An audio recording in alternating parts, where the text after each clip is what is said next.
my father used to said, boy, you're good look. Wait a minute, what was it, Jenny? Oh, it's good to see you. You're looking good, Grandpa. That's because I'm so good looking.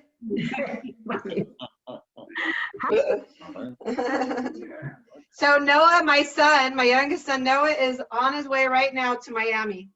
He's nannying this. Well, he came and lived here for like 4 months when COVID happened because he lost his job in New York City. So he came home, but then a woman that he used to babysit for when he was in college at UCLA, who was living back in New York and rented a home in the Hamptons, said, I have a guest house, and would you be willing to come and do some nannying for me and assisting to me? And so he took that opportunity and went to live in the Hamptons in his guest house and had everything paid for, plus a salary. And now they're on a road trip. They've been going down the East Coast, stopping at different places, and now they're on their way to Miami. They weren't going to go because of the hurricane, but I guess they're okay now to be able to pass through. So, yeah, he's having. How old is Noah now? Huh? How old is now Noah? Noah's 23. Oh my goodness. He graduated a year and a half ago from UCLA, went to New York City, got a job, was looking, in temporarily while he was looking for something else that he really wanted. And then COVID hit, and so he came home, but now he's back there. And talk about living the life right now in COVID, like with this very, very wealthy person having everything paid for, and they have a great relationship, and he's just traveling and enjoying life right now. And good for but him. They're very safe. They're very, very safe. They can afford to travel very safely. So yeah, 23, and my older one is 29, and then I have a stepdaughter who's 35. So, amazing. They grow up. You feed them and water them, and they grow up. No, and then they leave you and they go do their thing, and then they get mad if you try to tell them what to do. But the thing that's hard to reconcile is that I'm somewhere between 50 and 55. Yeah. Right. Well, you have lightning storms out there. You better move, Lisa. Lightning's going to be there. Hello, Sheila. Hi. And Amy. Hi, everybody. Is it Sandy? Oh, I don't have. Mary Ann, hi. Karen. Yeah. Amy, I hope you're there. Hi. Hi, Laurel. Hi. Hello. Hello. Hi, Devin. Hi, everyone. Hi, Judy. Hi. Hey, it says your name is Jennifer too. Mr. Wood over there, I assume, but it says Jennifer. Yeah, I know. I'll fix that. It's a long story. I won't get into it. All CCL things say Jennifer Wood. Okay. Yeah, that's one of our team members. Hi, Fran. Hi, Stan. Hi. Hello. Terry, were you in the storm? My life has been a storm, but no, we dodged a bullet on this one. We got about 8 or 10 inches of rain in the last week, but the storm went west of us. Sandy. You're stealing all our water. I know. I wish I could send it to you. Believe me, we've just had an inordinate amount. Very, very wet season, and we can afford to give up plenty. Yeah, well, it's feast or famine, huh? Hi, Sandy. Hi. Hey, Sandy. Hey, Terry. Oh, there's Susan. Hi, Susan. Hi. Oh, is Devin? Were you a scientist? Did you work with bugs? Is that Devin? This Devin? That's the Devin. I've heard a lot about you, Devin. My Brazilian student. The bug guy. Yeah. Yeah, works at the USDA. Work with bugs. He worked with farmers who dealt with bugs. Well, right. The same thing. My student is the Brazilian student working as his internship at the USDA. Okay. Yeah. Good. Yeah. I hope he's doing well. Hi, Laura. Hi, Lisa. I'm looking at seeing who's all these faces that I haven't seen in a while. Hi, Karen.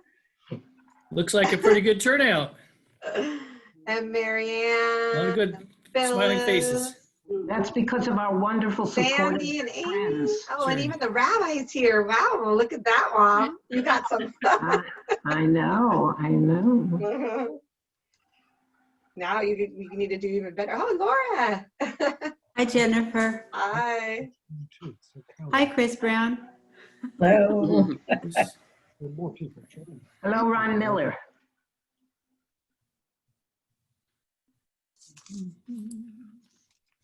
Jerry, how are you? Good. Good to see you, Terry. You too. You cut your beard. Yeah, they weren't hiring Santa Claus for the mall this year, so I thought I'd get rid of it. You're looking good. Oops, where'd you go? What happened? Hi, Jerry. Thanks. Hold on, here I am. Okay. Marianne, we can't hear you if you're talking to us. Now you're silenced, but when you were talking, we couldn't hear you. I know. Okay. Marianne's been Can you having, hear me now? yeah, we can hear you now. You put on your glasses, now we can hear you. 4 minutes after 12, and I want to go ahead and let our presenters get started. So today, Judy Baker We have music. and Maybe you can silence your screens, guys. yeah, so I'm waiting. If you're not on mute, would you please do that for yourself? Thank you. So our presenters today are talking about Tikkun Olam and the climate crisis. I want to I'm not sure how long they'll go, but I want to give you a little preview of the upcoming weeks before we get started. Next week, November 19th, Susan Anderson and Bruce Batty are going to be talking about Storyland and Playland. And if you're not aware, in the last few years, probably 5 years or so, they've had sort of a rebirth. Their very active board has made some wonderful improvements to the two, longtime playgrounds for Fresno's kids. December 3rd, Terry Fox, The Good, the Bad, and the Ugly about Florida. And December 10th, Sarah Getson. She is a professional organizer who's going to talk us through the trauma of downsizing. And December 17th, Renee Godina's husband is a canine officer in the Sheriff's Department, and he's going to be talking about, I hope, about the relationship between him and his canine companion. So that's what we have upcoming. If you have any ideas about future programs, please email me and I'll try to make them happen. And now I'm going to let whoever's starting get started. Where are you? Okay, well, we're going to screen share and I'm going to just get us started off. Okay, so Lisa is starting. Yeah, so thank you all. Thank you, Rabbi Marianne, and everyone for coming. I really appreciate it. And you'll see when we get our screen, when we get our PowerPoint up, Judy is the technical wizard here. There are 3 of us participating, all of whom belong to members of Citizens Climate Lobby. I'll tell you a little bit more about that later. We're a nonpartisan organization lobbying for a bill to reduce carbon emissions. So Judy Haber will be presenting, and I know most of you know her. She's a former professor of biology at Fresno State. Devin Carroll, he is also a CCL member. He is the liaison to Senator Nunes. He's a team leader, a special team coordinator, and he is one of my go-to people. And me, Lisa Schwartz, I'm a grandma. So I want to just start with a quote, if I might. This is a Native American saying. It says, "Treat the earth well. It was not given to you by your parents. It was loaned to you by your children. We borrow it from our children." And we will, Okay, so we have a little technical problem in that the version of Zoom that you have is different than the one I have, and so it doesn't give me the same abilities. So you may see some extra stuff here. I can't get that single window on this one. But Judy, what you can do is lower your notes all the way, and then at least you just make this slide the whole middle frame. So if you eliminate where it's the notes at the bottom, you can just eliminate that by pulling it all the way down. Yeah, but then I can't see them. Pull that, and then that will make that, yeah, Oh, now it's all the way. going down too. Mhm. And then at least it will make it bigger if you can't make it full screen. And can we bring it sideways too, or that's the whole slide project thing? Yeah, I don't know. This must be a more advanced version because it's totally different. on the top it says 82%. What is that on the very top If you line? go, what about the very bottom, where the very bottom right corner, there's an X, like where you can just open this whole thing up?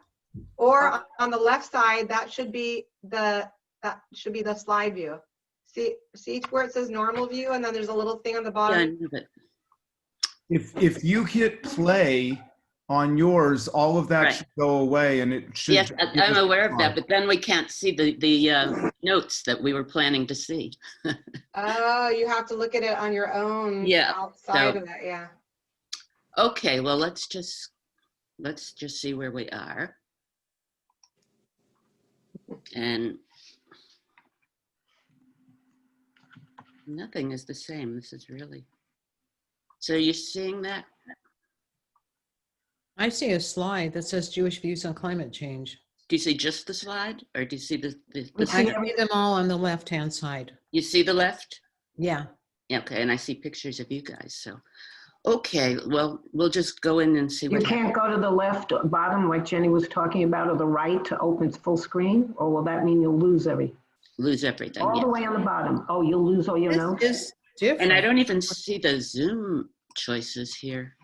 Those are on the bottom, left, bottom, right. Bottom at the left with a bunch of little squares? Yeah. Or on the right where it says full screen, all the way over to the right, I think. Oh, no. Okay, so let's just start here and we'll move on and see what happens. Sorry about that. You never know what's going to happen. As many times as we tried this and it works perfectly, on this version it doesn't work. Okay, so we want to just start out by talking a little bit about how climate change relates to Judaism. And it's been a long Jewish tradition relating to issues of the environment. It's mentioned frequently in the Torah, and it's considered a part of social justice and tikkun olam, repairing of the world. So we know that Jewish tradition emphasizes human dominion over nature, but the fact that it does not give us permission to abuse the environment. Rather, in Genesis, we're called on, the quote is, to till and tend God's earth, and we're reminded in the Midrash that if we don't do so, there will be nobody after us to repair our damage. Okay, everybody's familiar with Genesis and the story of the flood, and how God promises us that he will never totally destroy the world again by flood. However, that doesn't rule out the fact that man could destroy the earth by his short-sighted actions. So the Union of Reformed Judaism has consistently spoken about the importance of action to conserve and preserve the environment. And there have been a series of resolutions over the years, as far back as 1965, and there may be even earlier ones.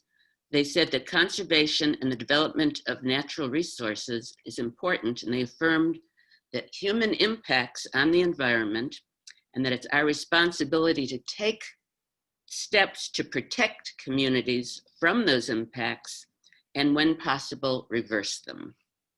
Okay, again, in 2009, there was another resolution that stated that climate change is fundamentally a social justice issue, and that it combines our duty to be good stewards of the earth with our call to care for the least among us, the traditional social justice. In 2017, there was another resolution, they keep trying, that urged for urgent and serious action. And it said that we should take steps such as to advocate, get involved with partnerships with other organizations, and education is a really prime thing, that we should educate ourselves and others. Okay, I recently attended a General Assembly of Jewish federations from all over the country. I don't know if any of others of you went to that, but they had a whole series of workshops, and one of the ones that was very highly attended was the one on climate change. And in that, they emphasized that every Jewish organization should be involved in this issue, and it should be something that is of prime importance to all Jews everywhere. So we're going to talk more about the things that they suggested when we get to the solution portion. Okay, so our tentative agenda now is we're going to talk about what we already know about climate change, and then what are some of the solutions and what particular actions you can take. Okay, and I should be able to get rid of you. I can't even get rid of you on there. Okay. One of the main, let me just move that over. Judy, can you try the Okay, play? now, wait a minute, now there's some controls. Look down right above the slide where it says slideshow play. You can't use that? No, And we have the one to get, even the speaker view isn't even on here. Nothing that was normally there is here anymore. Okay, I think you can see this, right? So what I want to talk about is when the sun's rays come down, this is kind of the greenhouse effect is what everything is based on. And I think a lot of you are familiar with this. When the sun rays come down, they warm the earth and they're absorbed into the earth, and then part of that heat is reflected out. The atmosphere out here retains some of that heat and sends it back down. And this is actually a good thing because this is what keeps the earth warm enough to sustain human life. If we didn't have this, it would be too cold. But the problem comes when this area becomes thicker. As we produce more greenhouse gases and more CO2, the atmosphere becomes thicker and it sends more heat back down, warming the surface of the earth. And that's how the temperature starts going up. Okay. These are some of the causes of greenhouse gases. So we see that agricultural practices are involved. Livestock produce methane, which is a greenhouse gas. The main greenhouse gas is carbon dioxide. It comes from industry, from these coal plants, from burning forests, from transportation. All of these contribute to it. But the main cause, as we've said, the main cause of greenhouse gases is man burning fossil fuels. Okay, why is this important? This graph shows that temperatures have always fluctuated. We know that that's true. They've always gone up and down, but what we can see here is that the average has gone up tremendously. So the average temperature over the last 100 years is much higher than it's ever been. And we see that the CO2 levels are 43% higher. And this has actually caused the temperature to go up 1.8 degrees or nowadays maybe even 2 degrees. So this may not sound like a lot to you, but it's a huge amount. 2 degrees can make a huge difference.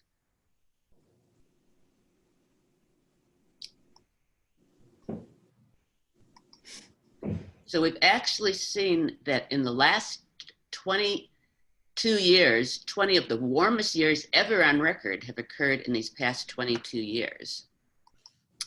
And how is that affecting us? We can see that the impact everywhere. So there's more extreme events. We're all familiar with the droughts and wildfires that we have now in California. and more intense hurricanes in the southeast, all the floods, record-breaking temperatures. I think Israel just sent some new record-breaking temperatures. More severe droughts. We see that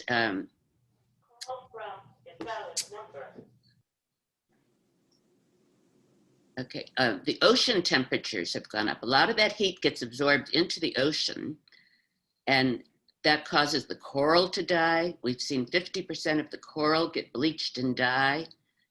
When I went to the Great Barrier Reef in February, we had to go out further and further south because most of the usual areas have actually been destroyed and are just white now. The carbon dioxide gets absorbed into the ocean as well, and it becomes more acidic. It destroys the whole balance of temperature, of the balance in the environment there. Many of the fish are killed that many populations depend on to eat, that their food supply is interrupted. And the ocean level goes up. So people who live along the edges of the ocean, that land can be underwater in future years. It's already started. And they've pretty much shown that this is all happening because of human activity. You can see less ice here. The ice cap is melting, and that contributes to the ocean level rising. Also affects our drinking water. So these things are very serious and they affect us in many different ways. Okay, so consensus is pretty much that over 97% of climate scientists agree this is real. It may be even higher. This was a couple years back. It may be almost up to 100% nowadays.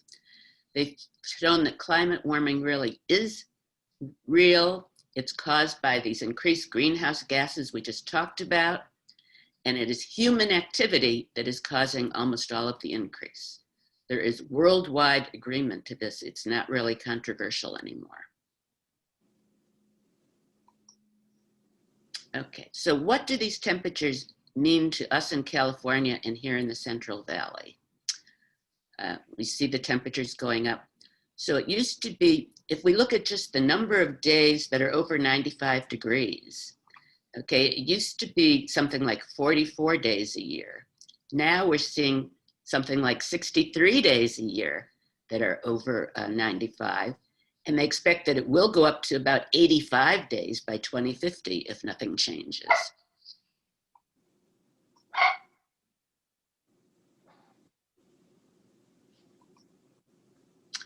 Okay, so this is going to affect people that work outdoors. We'll have heat-related issues, the people in agriculture, people repairing roofs, doing road work, athletes that are out in the sun. We're going to see more air pollution, including ozone and allergies. This is going to be a problem for those with heart and lung conditions, the very old and the very young. Okay, we're all familiar with the effects on the forest. We've seen all these brown trees when we've gone up into the foothills. And what happens is the drought weakens the trees and it makes them more susceptible to bark beetle. The bark beetle kills off the trees and the dead trees become fuel for forest fires. Right. So unfortunately, we're all familiar with the horrible wildfires that we've been seeing in California and now in Colorado that destroy our forests and even the nearby homes. This is kind of a vicious cycle because it's the global warming that causes or it contributes to, it's one of the factors that contributes to the forest fires. And then all the smoke from the forest fires goes up and makes it worse and contributes to more global warming and more climate change. So it's a vicious cycle. Okay. One of the things we don't think about is the effects on agriculture. So the fruit and nut trees in this area, they need a cold temperature in order for the buds to set. And so if it's too hot and we don't get cooling at night, these buds will not set, and then we won't have the fruits and nuts. So this is a big problem for agriculture. Okay, we also get weather whiplash, very extremes of temperature. So we can see periods of horrible rain and then periods of horrible drought.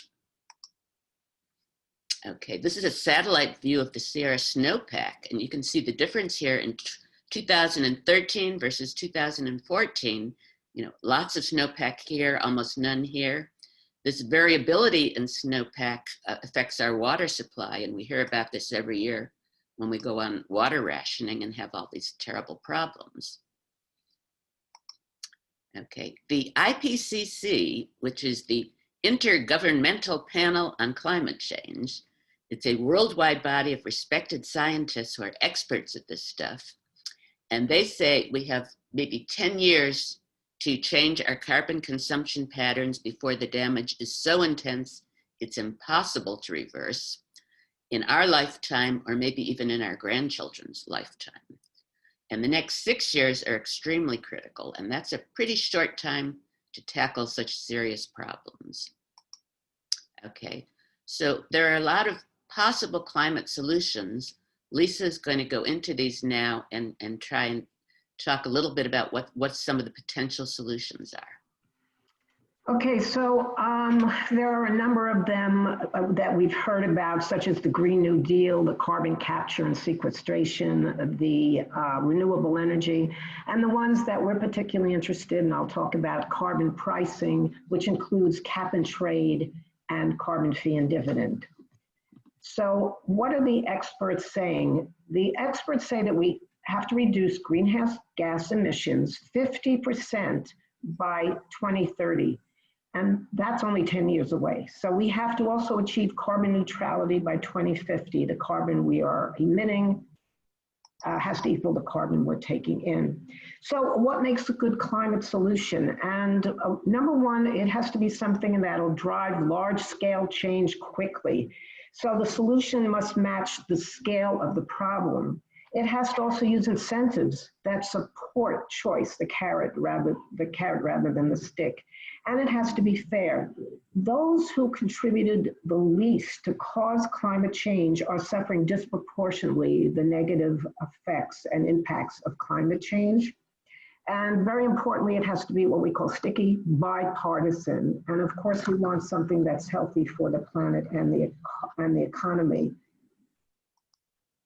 So why do we put a price on carbon? Number one, we have to correct for the large market failure. That's the externalities that are not included in pricing of carbon. The fact that external costs of burning fossil fuels like air pollution, oil spills, exploding oil tankers, and climate change impacts are not included in the price of fossil fuels. In fact, in 2017, disasters cost about $300 billion in the US alone. Keep going, we'll catch Keep up. going until she gets back. We also have to place accountability where it belongs, that is on the. She's showing us a video. Right. Hannah, Yes. silence your thing. Hello. You have to place accountability where it belongs, that is with the producers and the users, and you have to level the playing field. A national price will eliminate unfair advantages presently enjoyed by businesses in places that don't have carbon pricing. The other thing we need is something that is proven effective. So we saw already the taxes on tobacco help discourage smoking, and the problem of acid rain was solved by assessing fees for emitting certain air pollutants. We also have to send a clear price signal. So we have to know that fossil fuels, as they gradually rise, will become more expensive, and that will in turn affect our purchasing and our investing decisions. It also needs to encourage efficiency and conservation, and we know that when heating prices go up, we put on our sweaters, we turn down the thermostat. And last but not least, it must foster innovation and investment and California is leading the way in re-electrification, battery technology, and in part because of climate change legislation. So let's look at carbon pricing and how it works. So you can see on the left, this is one of the producers, business as usual, emitting carbon. And if you follow along the top, you'll see that as this happens and as we implement this carbon prices paid to the polluters, that carbon emissions, emission-intensive fuels and products are going to rise. And these revenues will be distributed in various ways. It can be used to assist consumers and businesses via tax relief, dividends, incentive programs, also for R&D, and building our green infrastructure and other green initiatives. And on the bottom, you can see that as this goes up, renewable energy and low emission goods will become more competitive, and low carbon innovation will be encouraged and emissions will fall. So what is the best way to price carbon? There's two ways we'll look at, well, yeah, sort of. One is regulation. In regulation, the government limits or bans greenhouse gas emissions, and or they dictate green energy and transportation plans. On the other side is, well, let me just add, as you know, that the current administration has worked to dismantle regulations, and even when the new administration comes in, it seems unlikely that strong regulations will be passed anytime soon. So we're going to look at the two market-based pricing systems, cap and trade and carbon tax. And first, we'll look at cap and trade, and cap and trade limits the amount of carbon emissions within a system. That is the cap, by allowing businesses to sell their unused carbon credits to businesses that exceed their emission allowance, which is the trade part.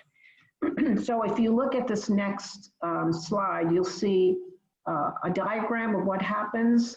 So you can see the red line, which is the cap of emissions allowed, and power plant A on the left, their actual emissions are going over what they're allowed. So if you look at power plant B and C, they both have a surplus of greenhouse. Judy, you're on the wrong. Try to mute that phone. Gas emissions. One more. No, oh, we lost. We're going back to the one. Go back. Yeah. Okay. So as I said, power plant B and C have surplus, and they then sell in a variety of ways to these companies who have to buy their allowances with surplus to cover the excess emissions. And this gives that power plant A time to retrofit and reduce future emissions. The next one we look at is carbon tax, and carbon tax or fee is a price that's placed on coal, oil, gas, and other greenhouse gas sources based on the tons of emission caused by that source. So we look at carbon price effects. As these emissions are taxed, typically carbon, which is what we're talking about, and applied either upstream or it can be downstream. We're going to talk about upstream. That emission taxes make polluting more expensive and incentivize polluters to find ways to emit less gas. So an emission tax is generally easier to implement and operate than other carbon pricing instruments. And we can see that there are a number of countries that have already instituted a carbon tax, such as Japan, Mexico, Chile, South Africa, Costa Rica, and some subnational British Columbia, Alberta, and a number of other countries that have a mixture of the way they tax. So the question then becomes, who supports this kind of carbon tax? In January of 2019, over 3,500, in other words, about 3,554 US economists signed on to the largest public statement of economists in history. Global climate change, they asserted, is a serious problem, calling for immediate national action. Guided by sound economic principles, we are united in the following recommendations, and I quote, A carbon tax offers the most cost-effective lever to reduce carbon emissions at the scale and speed that is necessary. So some of the signatories, as I mentioned, were the economists. We have 4 former chairs of the Federal Reserve, 27 Nobel laureate economists, 15 former chairs of the Council of Economic Advisors, 2 former secretaries of the U.S. Department of Treasury, 15 former chairs of the Council of Economic Advisors, and 2 former secretaries of the U.S. Department of Treasury. Pretty impressive. So who else supports carbon tax? We also have the Climate Leadership Council, which is an international policy institute founded in collaboration with the who's who of business, opinion, and environmental leaders to promote carbon dividend frameworks as the most cost-effective, equitable, and politically viable climate solution.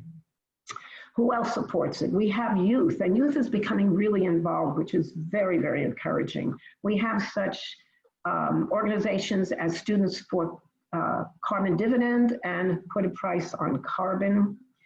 We also have Citizens Climate Lobby, and we are a nonprofit, nonpartisan, grassroots advocacy organization focused on national policies to address climate change. And we have taken an award for our action and our work at fighting climate change. So the federal legislation we support is called the Energy Innovation and Carbon Dividend Act, which is HR 763. So the EICDA, or the Energy Innovation and Carbon Dividend, was reintroduced in the House in January 2019, and it already has 82 co-sponsors, more than any other piece of carbon pricing legislation has ever had. There are a number of this type of bills in Congress. We don't know what will end up when it finally is done, but ours has the most support at this point. So why do we support this? We feel that this law meets CCL's criteria for large-scale change through incentives that are fair and produce a healthier planet. First of all, it is effective. The policy will reduce American emissions by at least 50% within 10 years. It's supported by economists, as I said, and scientists as simple, comprehensive, and effective. It's good for people. It will improve the health and save lives by reducing pollutions that Americans breathe. Poor air quality at this point causes an estimated 114 US deaths each year and sickens thousands more. This is also a bipartisan bill. We have support from Republicans, not as many as we'd like, but we're working on it. Democrats, we have from conservatives and liberals, who are co-sponsoring this bill together.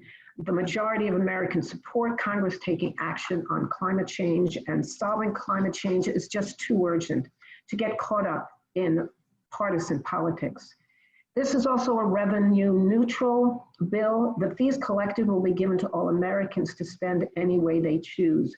The government will not keep any of the fees, so the size of government doesn't grow.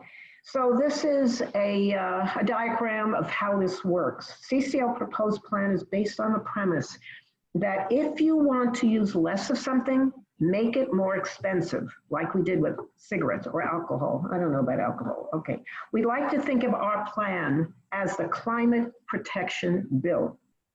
So if you look at the diagram on the left, you can see that fees are assessed wherever fossil fuels are extracted or imported. At the mine, at the well, or at the port. That is called upstream pricing. The fee is going to start at $15 a ton of carbon emissions and then steadily rise by $10 per year for 10 years until it hits $100 a ton. And it will be reevaluated as we go, depending on what happens to the carbon emissions.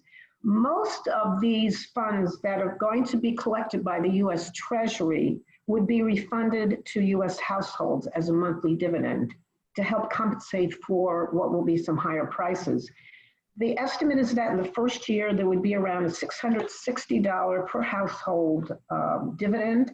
And this could possibly go as high as $4,410 in the 10th year if carbon fees continue to rise.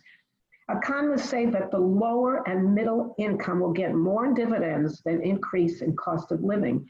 And then as you can see, as the price rises, fossil fuels themselves and products that require fossil fuels will become more expensive, with the effect that people will end up buying less of them. And on the bottom, we can see that products that don't rely so heavily on fossil fuels will become relatively more affordable, which will use market to shift consumer spending, and very importantly, it will invest dollars toward cleaner energy and more energy efficient products. So now you're all sitting there and saying, okay, good, we're gonna do all this hard work. What about China? What about India?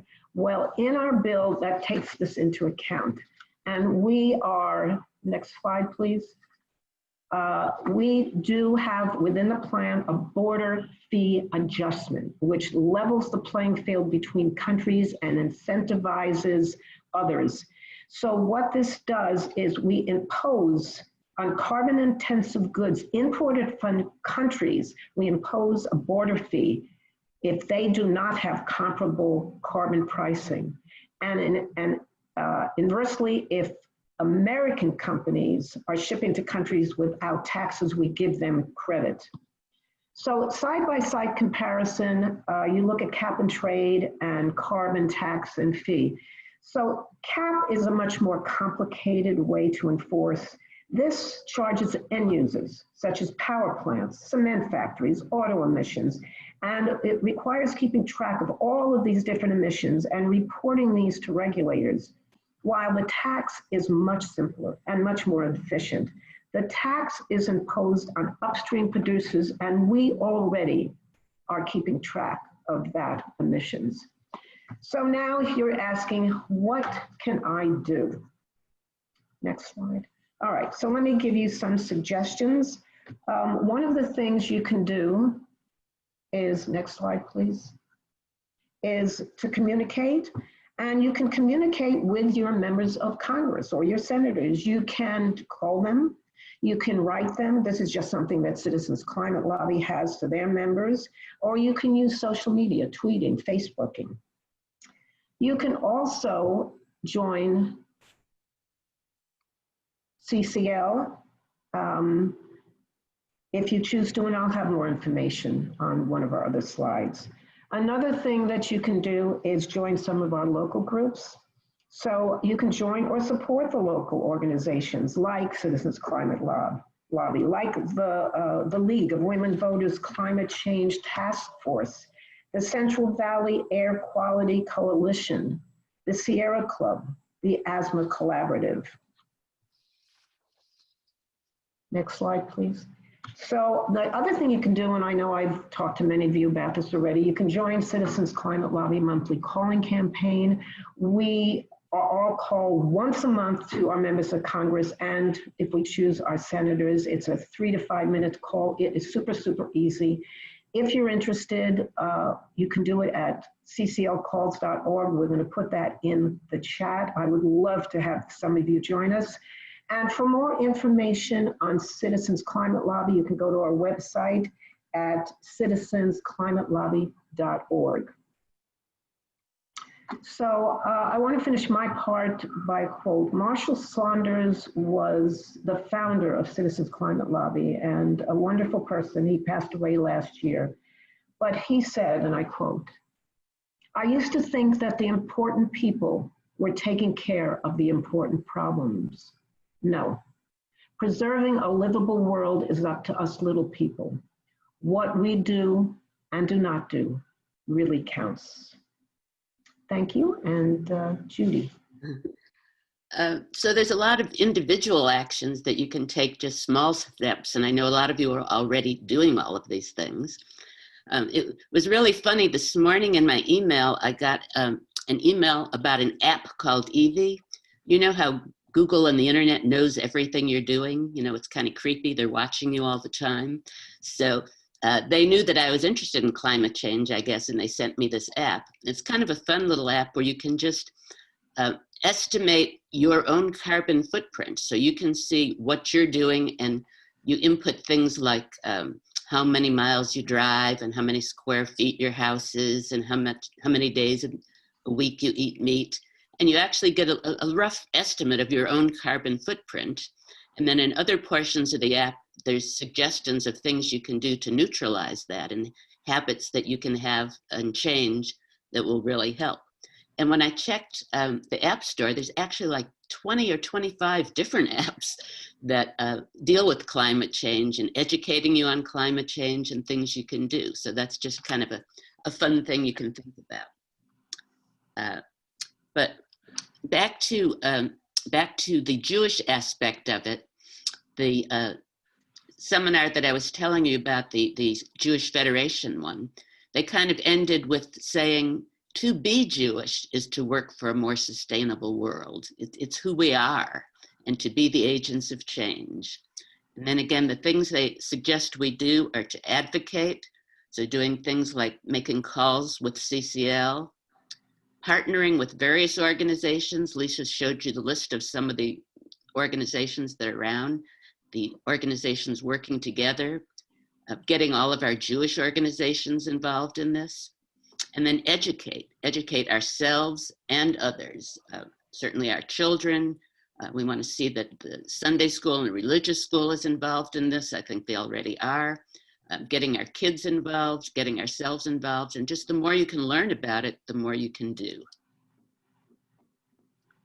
Okay, so enough from us. Let's hear what you have to say.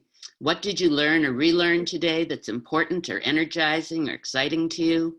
What actions will you take, and what questions do you have? We have our expert Devin here to answer any questions you might have. So take it away. We do have a first one in the chat from Karen. What are the arguments against this bill that you hear from people? And we can take off you could probably take off the slide. Yeah. Okay, so arguments against this bill that we hear from people. And Devin, he's our go-to answer man. We'll let him answer. Okay.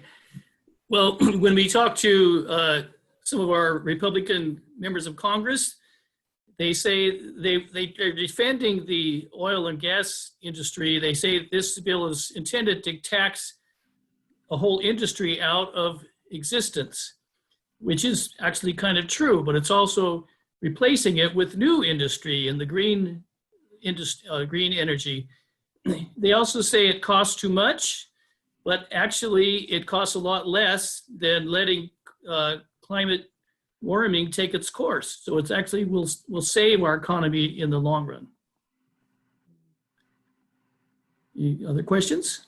Yeah, and of course we will continue to create green technology. And in fact, Exxon is one of the companies that is already working on clean energy. You can correct me, Devin. I think they're working on the wind and solar. So there's a lot of work being done because they are anticipating that prices are going to go up, and they see the inevitable. That's true. They're investing in green energy. Yeah. So this is not a question, but I am on my mom's calling campaign because I have to be. and I am on it because, of course, she runs that part of CCL, the local Fresno group, but also because this is really extremely important to me. And I just want to confirm what she was saying. It is so easy. It takes 2 to 5 minutes of your time, depending on who you call. You get a message on a text reminding you, you click it, and you call and leave a message or talk to the intern or the assistant who's taking the calls. This month, I actually called 3 people. So I called Devin Nunes and Feinstein and who else? Someone else. Yeah. And it probably took 3.5 minutes altogether. And then you just click a little button that says you called. And that little 3 minutes each month multiplied by however many people are doing it for my mom and in other districts or other groups nationally, you know, that makes a big difference. So my mom, I'm just like a plug. This is a plug. It's Just easy. Thank you. And you are given a script. Yeah, wait, Devin wants to say something. Yeah, just a little point. The CCL got that idea from National Rifle Association. That's one of their most effective methods, is having their members call once a month. Okay, and you're given a script. We have another one in the chat, and then we'll get to you, Hannah. I don't see, says Marianne, how reimbursing citizens for their energy usage is a good thing. Seems like more usage would equal more money. So where's the incentive? Okay, so we're not reimbursing citizens for their energy usage. We're reimbursing everyone equally. Everyone gets the same, no matter how much energy and how much of a carbon footprint they have. So if you can reduce your usage, you save money. And in fact, most people of low income and middle income actually get more dividends than their cost of living goes up.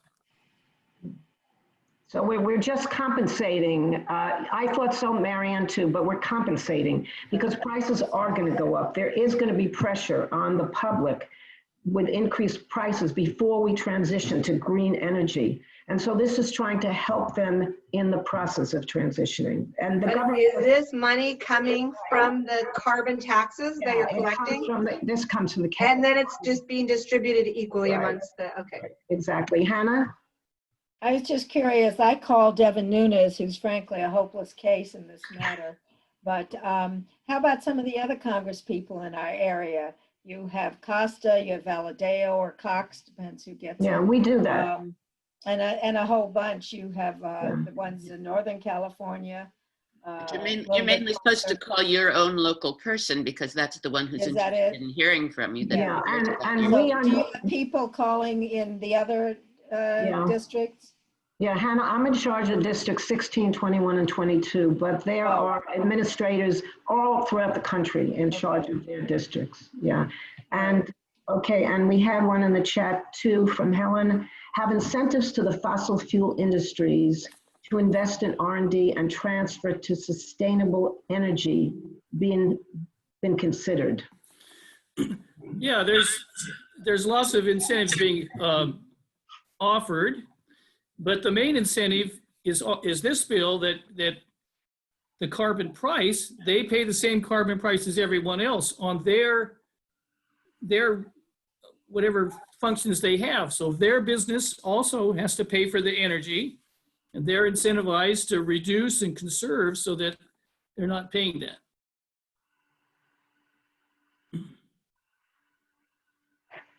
Okay. Any more questions? Stan had a question. Yeah, and I was going to say, I think they're incentivized just knowing that the pressure is mounting. It's obvious that there's climate change. American people understand that. It's just a matter of how we're going to get action. And I think even on Nunes, there's going to be considerable and continuing pressure on our government to do something. And I think that the oil industry, fossil fuel industries are not stupid. They see this pressure. They have to be ready and be looking for some way to be able to enter into that green energy new world, I think. Yeah. Who else, Judy? Stan had a question. Yes. I don't consider myself a conservative, and I've talked to a few other people who I also don't consider conservative, but this is a political question, and it's related to the progressive movement and some of the leading spokespeople for the progressive movement, Sanders and OC and others, Warren. In my opinion, I think they're doing really a disservice to the movement. I think the elections that we just been through is a reflection of that in a way, how bad congressional candidates did. And if we didn't have such a terrible presidential candidate on one side, we may have lost that also. But I think the progressive movement places too much of a radical tinge on what we'd like to see get done. And that's just my comment. You make a very good point.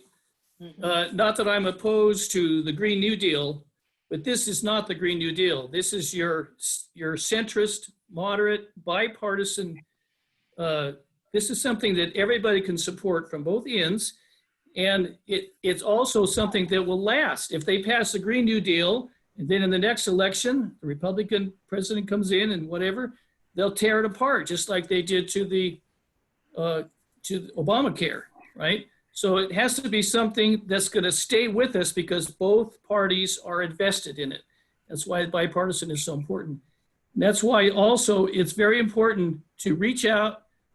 Republicans, or local Republicans, are the ones that have the most power to change this because they can persuade our Republican members of Congress. And Stan, I read the Green New Deal, or at least a summary, and to me, I look at it like a vision. I mean, ultimately, do we have to have green energy? Do we have to transition and stop burning this fossil fuel if we can? Yeah. So I don't take it as policy, I take it as a vision.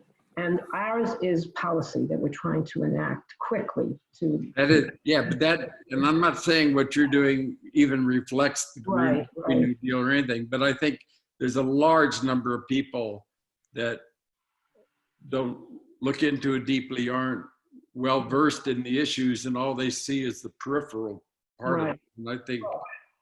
And I agree, because AOC is very, very active on social media. I get it every day. I get tweets from her. And so I understand she is almost becoming the face of the Democratic Party, which is taking us too far left for the average, I guess, Democrat. Yeah. Yeah, Karen.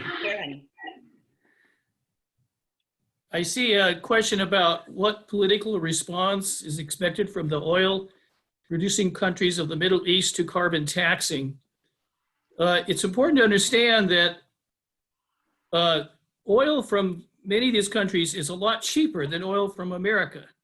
And so the American oil companies are at a disadvantage, and this gives the other countries like Middle Eastern countries a power over leverage over the United States. The more we switch to homegrown energy, like wind and solar, the less we are indebted to these other countries. So it's really an energy independence issue, okay? Some of these countries are somewhat dragging their feet, but not really. Most countries in the world are aware that we need to change. They all signed the Paris Agreement except us. Russia, Venezuela, Saudi Arabia, they all signed the Paris Agreement. We're the only country in the world that is not in that agreement now. Thank you. Karen, thanks. Okay, I did unmute myself this time, so hopefully you can hear me. Lisa, you mentioned that this bill that CCL is promoting is one of several that are, I guess, in the House, or maybe there's some in the Senate as well. Are we just spinning our wheels, offering competing bills, or is this just part of the political process? Is this how it works, that a lot of bills come out and it takes a long time to work through them and eventually something arises from the ashes? That's exactly true. One of the main differences is that a lot of the other bills either take all the money and have the government spend it on things that are probably good, that are related to climate, whereas our bill gives all the money back as dividends, okay?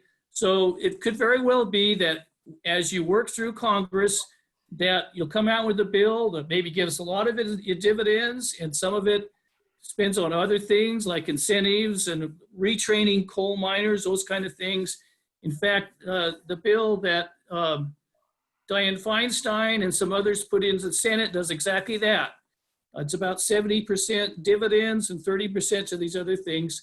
And as a matter of fact, that's the bill that Jim Costa has co-sponsored. So yeah, it'll be just what you said. Work through Congress and come up with something that everybody can vote for. Yeah, because I think we originally introduced it back in 2017 or something, and then we had to reintroduce because you have to kind of update it. It goes into committee, and you hope that it works its way out of the committee. I think that's right. As far as climate change, the important thing is the tax.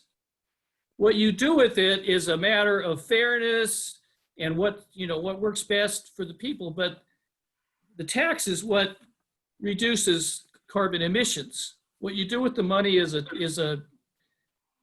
other issues involved. Okay. Any other questions? Hi, I have one. Why is the recycling effort so limited? I called the recycling hotline and asked them about various plastics. Oh no, we don't take that. We don't take that. Who does? Well, gee, just put it in the garbage. And it's an effort to find things packaged without plastic. Well, I can address part of it, and then Devin, you can add in. From my understanding, we used to ship a lot of our recycling over to China. Is that correct?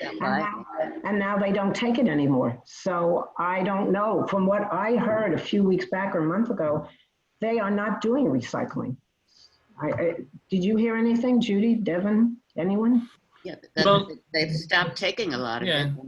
Well, I can say that we only, even of what we turn into recycling within our blue bins here and other places that have the recycling bins, what they recycle is only between what is like 20 to 30% of that material ever even gets recycled. The rest is just put into dumps. We just don't have the facilities and the manpower and the factories and all of that. So, yeah. Well, anyway, sorry, Devin.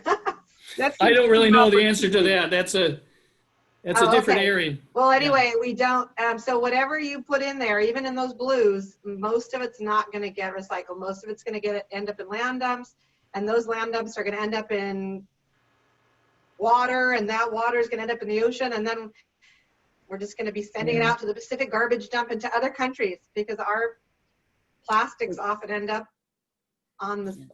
I will say one thing. They're looking at addressing it from the other end of trying to do away with single-use plastics. Right. And Yeah, but now we're using packaging multiple-use and less plastics that are thicker in these stores, and they're all getting thrown away. So I don't really understand. That doesn't, to me, is not a very good solution, just to have a thicker multiple-use plastic, because people don't care. They just still throw it away. They don't reuse that much. Devin, you were going to add something? Devin? Oh, the one thing I do know is don't put plastic bags in your recycle bin. If you, in normal times, you take them to the grocery store and put them in a bin there because they mess up the recycling line. Just plastic bags, just throw them away. Yeah, and hopefully we start using more recyclable. And Lynn, I think you were alluding to that. Try to use paper or cardboard and not plastic. That we're a throwaway world with single use, so this is a problem. Mm-hmm. Well, who else? Questions? We answered everything you ever wanted to know about climate change. Hannah has a question. And Hannah, unmute yourself, Hannah. Unmute. In reference to the recyclable plastics, I think if we can, we should encourage restaurants who send out just lots of food, especially now. They're sending out food to people who are, ordering out. And we should encourage restaurants to use the paper, the heavy paper containers, rather than the plasticky ones, the black ones or the clear ones. Though they make containers out of a heavy paper. And we should talk to restaurants when we go in there, just as a matter of fact, try to encourage them to use those products. I agree, and don't use straws. But let me just say, I see our time is just about up, and I just wanted to tell you that the rabbi recorded the session on his computer, right, Rabbi? And you said you were going to upload it to the TBI YouTube site. So if you just loved our presentation and just can't wait to see it again, or you can send it to other people who may be dying to hear from us, you can now do it. I thank you, Rabbi, for that. And I'm really grateful to everybody who came. It was so nice to see all of you and all the friends that are here. And I hope you'll join, if not us, somebody to work on this huge existential threat. And thank you. And We're thank going to put in a plug also for the Jewish film series this Saturday night at 7 o'clock. Don't forget to come to the discussion. Come to that. And Devin, thank you. Devin is So glad I came. A lot of wonderful people here. He's Really my appreciate it. go-to, and he deals with all the farmers and the conservatives, and he's terrific. Yeah. Well, Thank you. Great job, Lisa. And Thank you, Judy. Lisa, Judy, And Devin. Thank you. Judy was our technical whiz. Judy's Sorry, it took a little while to do it. Things were in different places, but eventually it worked. You did it. all right. Thank you very much. Thanks, Lisa, Judy. Bye. Thank you. Good work. Yeah. Thanks, Marianne. Oh, yeah. I've got that on my iPad. Just